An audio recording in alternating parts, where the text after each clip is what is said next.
안녕하세요. 반려동물에 대한 정보를 쉽고 간단하게 알려드리는 우리 동네 수의사 외과 담당 권기범입니다. 오늘은 강아지들의 다리에 해당하는 질환을 한번 보려고 하는데, 강아지들 기르는 보호자님들 많이 알고 계시겠지만은 슬개골 탈구, 이거는 워낙 유명한 질병이기 때문에 정보도 많고 대부분 다 알고 계세요. 그래서 최근에 보호자님들 내원하셨을 때 대부분 다리를 절어서 왔을 때 우리 강아지가 다리를 절어서 슬개골 탈구인 것 같습니다, 이렇게 온 경우가 굉장히 많은데, 사실은 강아지들에서 슬개골 탈구 아니고 다른 것들도 문제가 있는 게 굉장히 많아요. 그래서 오늘은 슬개골이 아닌 고관절에 대해서 한번 설명을 드리려고 합니다. 실제로 이번 명절 동안에 슬개골 탈구인 줄 알고 내원하셨다가 고관절 질환인 경우도 굉장히 많았기 때문에, 특히 어린 강아지들에서 발생할 수 있는 고관절 질환에 대해서 한번 이야기를 해보려고 합니다.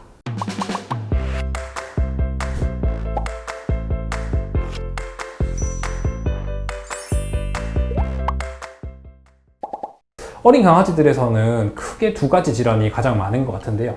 첫 번째는 슬개골 탈구가 있는 것처럼 고관절도 탈구가 있습니다. 자, 이 고관절 탈구에 대해서 먼저 이야기 드리기 전에는 고관절이 어디에 있는지부터 우리가 생각을 해봐야 될 것 같은데, 고관절은 쉽게 생각하면 엉덩이하고 대퇴골 쪽에 이어지는 관절, 그러니까 엉덩이 뼈랑 이제 대퇴골 사이에 있는 관절을 얘기할 거예요. 그래서 이 부분에는 대퇴골두라고 하는 그게 이제 엉덩이 뼈랑 이런 식으로 연결되어 있게 될 거고, 거기를 통해서 고관절, 다리, 뒷다리를 움직이게 될 거예요. 근데 이 고관절도 슬개골처럼 빠질 수가 있습니다. 그럴 때는 고관절 탈구라고 하는데, 고관절이라고 하는 건 원래 뒷다리에 이제 체중 지탱을 해주기 위해서 그걸로 골반뼈랑 뒷다리를 연결해줘서 체중을 실어주는 역할을 하게 되는데, 이 탈구가 일어나게 되면은 당연히 체중 부하가 안 될 뿐더러 통증이 굉장히 심하게 될 거예요. 그래서 고관절 탈구가 있는 강아지들은 마치 골절이 있는 것처럼 다리를 들고 깽깽이발로 걷는다거나 소리를 엄청나게 많이 지르면서 내원하는 경우가 굉장히 많아요. 고관절 탈구가 있을 때에는 다리를 앞쪽으로 들고 있거나 다리를 디디지 못하는 전형적인 특징을 가지게 됐습니다. 그러면 고관절 탈구가 됐을 때는 우리가 어떻게 하느냐? 고관절 탈구를 치료하는 방법은 크게 두 가지가 있을 것 같은데요. 첫 번째는 물리적으로 환납을 하는 겁니다. 이게 안쪽으로 다시 끼워 넣어 가지고 원래 고관절이 있어야 하는 위치에 집어 넣어 주게 됩니다. 근데 이 고관절 환납이라고 하는 거는 통증이 굉장히 상당하기 때문에 이 환납할 때에 마취라던가 진정을 통해 가지고 환납을 하는 과정이 필요할 수 있을 것 같고요. 환납 이후에는 붕대를 진행을 한다거나 진통제 약을 먹으면서 그게 다시 빠지지 않도록 하는 과정을 거쳐야 돼요. 근데 환납을 하고 난 이후에도 굉장히 재발이 잦은 질병이라고 생각하시면 됩니다. 우리가 슬개골 탈구도 마찬가지지만 슬개골 탈구가 빠져나가는 거를 제가 환납시키더라도 탈구가 다시 발생하는 것처럼 고관절도 환납을 했다 하더라도 다시 빠지는 문제가 많이 발생하게 됩니다. 그래서 다시 빠지게 됐을 때는 두 번째의 치료 방법으로 가는 게 현명하다고 할 수 있겠는데요. 두 번째 치료 방법은 수술적인 교정 방법이 될 것 같아요.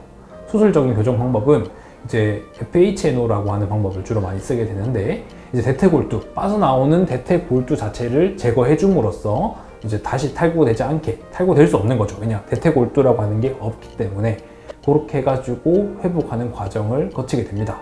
그리고 FHN 외에도 수술적인 교정 방법이 하나 더 있기는 한데요. 고관절, 인공관절 치환술, 고관절 치환술이라고 하는 THR이라고 불리는 방법인데, 소형견에서는 자주 쓰는 방법은 아니고 대형견에서 주로 고관절 자체를 바꿔줍니다. 그러니까 원래 빠져나가는 고관절을 제거를 하고 새로운 관절을 넣어서 그 부분에 집어 넣어주기도 하는데, 이 부분에 해당하는 것들은 예후가 관리가 잘 되지 않으면 문제가 생길 수도 있기 때문에 자주 쓰는 방법은 아닌 것 같고요. 그거는 가능은 하지만은 대형견에서 주로 쓰는 방법이라고 생각해 주시면 될 것 같습니다. 그래서 이렇게 해서 대퇴골두 탈구에 대해서 우리가 한번 알아봤는데요. 그 탈구 말고 또 어린 시기에 자주 있을 수 있는 것 중에 하나가 LCPD라고 하는 질병이에요. LCPD라고 하는 거는 한글말로 대퇴골두 허혈성 괴사라고 하는 건데, 이 이름 자체가 이 질병을 나타내는 거라고 생각하면 됩니다. 어린 시기, 1살을 전후로 해서 발생하는 건데, 대퇴골두라고 하는 부분에 원래 혈액 공급이 충분히 이루어져야 되는데 혈액 공급이 충분히 이루어지지 않으면서 이 대퇴골두의 끝단에 괴사가 일어나게 됩니다. 그래서 대퇴골두 끝머리만 녹는 것처럼 혹은 부러지는 것처럼 발생을 하는데, 강아지들만 보이는 게 아니라 고양이들도 이와 비슷한 증상을 보일 수 있습니다. LCPD 같은 경우는 탈구랑 다르게 점차 진행되는 경우가 있어가지고 보호자님들이 느꼈을 때는 이 슬개골 탈구가 아닌가처럼 점차 쩔뚝쩔뚝거리는 증상을 보일 때도 있는데, 탈구의 경우는 대부분 엄청 다리를 많이 아파한다거나 이런 경우가 많은데, LCPD 같은 경우는 괜찮은 것처럼 보이다가 또 절다가 그 다음에 뭔가 좀 불편한 것 같은데 괜찮은 것 같다가, 또 엉덩이 쪽에 손을 대면은 아파하다가, 이런 여러 가지 증상들이 좀 보일 수가 있는데요. 이런 증상들이 점차 심해지게 될 거고, 대퇴다리, 대퇴 근육이 위축이 진행되면서 애들이 다리를 점점 쓰지 못할 것 같습니다. 이게 혈액 공급이 안 돼서 발생하는 문제다 보니까 아직까지 뭐 예방을 뚜렷하게 할 수 있다거나 슬개골처럼 뭔가 어떻게 해서 관리를 하자 이렇게 말씀드리기가 굉장히 힘들어요. 왜냐? 대퇴골두 혈액이라고 하는 것들은 엑스레이를 찍더라도 명확하게 보이는 것도 아니고, 뚜렷한 증상이라고 하는 게 엑스레이에서 보이기 전까지는 진단하기가 굉장히 힘든 질병 중에 하나가 될 것 같아요. 그래서 이럴 때는 대퇴 근육량이 빠지는지 엑스레이 상에서 변이가 있는지 주기적으로 체크를 하면서 보는 게 가장 좋은 방법일 것 같습니다. 그 다음에 LCPD라고 하는 것도 우리가 치료를 해야 될 것 같은데요. 이것도 내과적인 치료랑 외과적인 치료가 있을 것 같아요.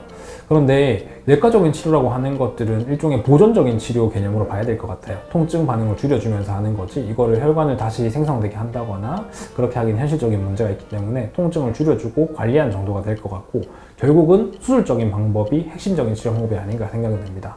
수술적인 방법이라고 하는 거는 아까 말씀드렸던 고관절 탈구랑 같은 방법인데요.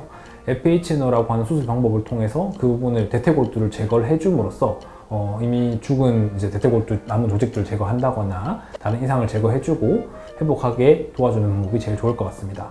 고관절 탈구도 마찬가지고 LCPD도 마찬가지인 게, 대퇴의 근육 자체가 많이 빠져버리면 수술 후에도 굉장히 예후가 안 좋을 수 있기 때문에, 그러니까 재활을 하는데 시간이 많이 걸리고 다리를 쓰는데도 많이 불편할 수밖에 없어요. 그렇기 때문에 미리미리 확인을 통해서 빠른 수술적 교정을 해주는 게 가장 좋은 방법일 것 같습니다. 일단 슬개골 탈구랑 되게 증상이 비슷할 수도 있지만은 이거는 지속적으로 계속 문제를 보이게 될 거고, 점점 대퇴다리 근육량이 굉장히 빠질 거예요. 그래서 집에서 증상만으로 보호자님께서 알기는 힘들 건데, 대퇴 근육량이 굉장히 많이 빠지는 것 같다라고 하면은 반드시 병원을 내원하셔가지고 엑스레이를 찍어보고 이상이 있는지 체크하는 게 가장 좋은 방법일 것 같습니다.